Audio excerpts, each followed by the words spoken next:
But ಈ ಎಲ್ಲ ಗೊಂದಲದ ನಡುವೆ ಡಿ ಕೆ ಶಿವಕುಮಾರ್ ಅವರು ಇವತ್ತು ಸುದ್ದಿಗೋಷ್ಠಿಯಲ್ಲಿ ಹಲವಾರು ವಿಚಾರಗಳ ಬಗ್ಗೆ ಬಿಡದಿ ಟೌನ್ಶಿಪ್ಗೆ ಸಂಬಂಧಪಟ್ಟಂತೆ ಮಾತಾಡಿದರು.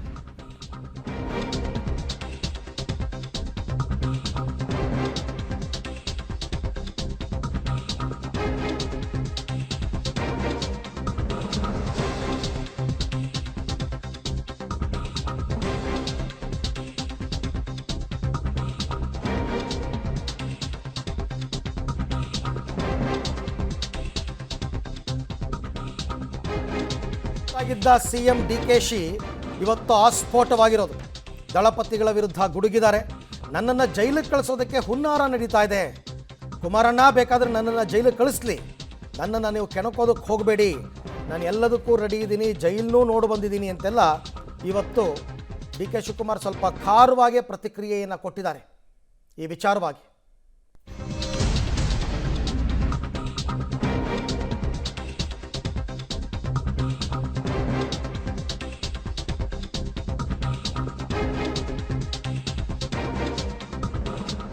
ಮುಂದುವರಿದಂತೆ ಡಿ ಕೆ ಶಿವಕುಮಾರ್ ಅವರು ಹೇಳಿದರು, ಬಿಡದಿ ಟೌನ್ಶಿಪ್ ನನ್ನ ಯೋಜನೆ ಅಲ್ಲ, ಬಿಡದಿ ಟೌನ್ಶಿಪ್ ಪಿತಾಮಹನೂ ನಾನಲ್ಲ, ಈ ಯೋಜನೆ ಪಿತಾಮಹ ಆಗೋದಕ್ಕೆ ಇಷ್ಟನೂ ಇಲ್ಲ, ಬಲವಂತದಿಂದ ಯಾರ ಭೂಮಿನೂ ನಾನು ಕಿತ್ಕೊಳ್ಳಲ್ಲ, ಬೇಕಾದ್ರೆ ನನಗೆ ಪೊರಕೆನಲ್ಲಿ ಹೊಡಿರಿ, ಅಧಿಕಾರಿಗಳಿಗೆ ಹೊಡಿಬೇಡಿ ಅಂತ ಅವರು ಮುಂದುವರೆದಂತೆ ಹೇಳಿದ್ದಾರೆ.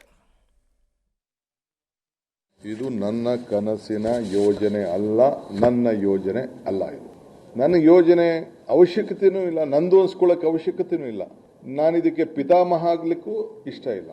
ಬೆಂಗಳೂರು ಸುತ್ತಮುತ್ತಲು ಸಾವಿರಾರು ಎಕರೆ ಇವತ್ತು ಅಕ್ವಿಷನ್ ಆಗಿದೆ, ಹಾಸನದಲ್ಲಾಗಿದೆ, ಇವತ್ತು ಕೃಷ್ಣಾ ಯೋಜನೆ ಆಲ್ಮಟ್ಟಿಲಾಗಿದೆ, ನಮ್ಮ ಆರುಬಲೆಲಾಗಿದೆ. ಆ ಎಲ್ಲ ಕಡೆ ಯೋಜನೆಗಳನ್ನು ಅಕ್ವಿಷನ್ನು, ಲ್ಯಾಂಡ್ ಅಕ್ವಿಷನ್ನು ಎಲ್ಲ ಕೂಡ ಆಗಿದೆ. ನಿಮ್ಗೇನೋ ಆಸೆ ಇದ್ರೆ ನನ್ನ ಮೇಲೆ ಏನ್ ಬೇಕಾದ್ರೂ ನಿಮ್ಮ ಪ್ರಯೋಗಗಳು ಮಾಡ್ಲಿ, ಏನೇನ್ ಬೇಕೋ ಪ್ರಯೋಗ ನಡೀತಾ ಇದೆ. ಕೇಸು, ಲಾಯರು, ಕೌಂಟರ್ ಕೇಸು, ಮತ್ತೊಂದು ಜೈಲಿಗೆ ಕಳಿಸುವಂತ ಸಮೀಪ ಬರ್ತಾ ಇದೆ.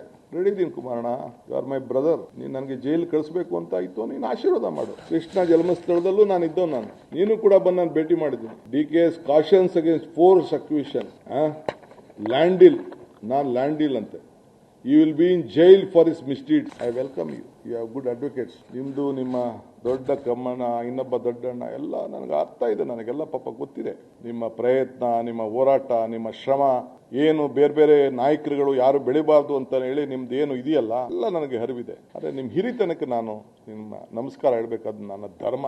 ಅದನ್ನು ನಾನು ಗೌರವವನ್ನು ಕೊಡೋದನ್ನ ನೀವು ಸ್ವೀಕಾರ ಮಾಡಕ್ ಆಗ್ಲಿಲ್ಲ ಅಂದ್ರೆ ಅದು ನಿಮ್ಮ ಪಾಡು, ನಿಮ್ ಬಿಟ್ಟಿದ್ದು. ಆದರೆ ನಾನು ಯಾರಿಗೂ ಕೂಡ ಕೆಟ್ಟದನ್ನು ಬಯಸೋನಲ್ಲ, ನಿಮಗೂ ಕೂಡ ಕೆಟ್ಟದನ್ನು ಬಯಸುವುದಿಲ್ಲ.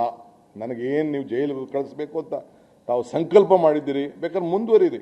ಆ ಜೈಲಿಗೆ ಹೋಗಿ ಬಂದೇ ಈ ರಾಜ್ಯದ ಮುಖ್ಯಮಂತ್ರಿ ಆಗಿ ನಾ ಇಲ್ಲಿ ಕೂತಿದ್ದೀನಿ. ಇರಲಿ, ನೋವು ಅನುಭವಿಸೋ ನಾನು ಆ ಕೋಣೆಯಲ್ಲಿ ಏನು ಅನುಭವಿಸಿದೆ, ನನ್ನ ಕುಟುಂಬ ಅನುಭವಿಸು, ನನಗೋಸ್ಕರ ನನ್ನ ತಾಯಿಂದಿರು, ಇಡೀ ರಾಜ್ಯದ ನನ್ನ ತಾಯಿಂದಿರು, ಯುವಕರು, ಹಿರಿಯರು ಕಣ್ಣಲ್ಲಿ ನೀರಾಕಿ ಪ್ರಾರ್ಥನೆ ಮಾಡಿ ನನ್ನನ್ನು ಜೈಲಿಂದ ಕರ್ಕೊಂಡು ಬಂದರು. ಇವತ್ತು ಈ ಸ್ಥಾನದಲ್ಲಿ ಕುಣಿಸಿದವರು ಅದೇ ನನ್ನ ಮತದಾರರು.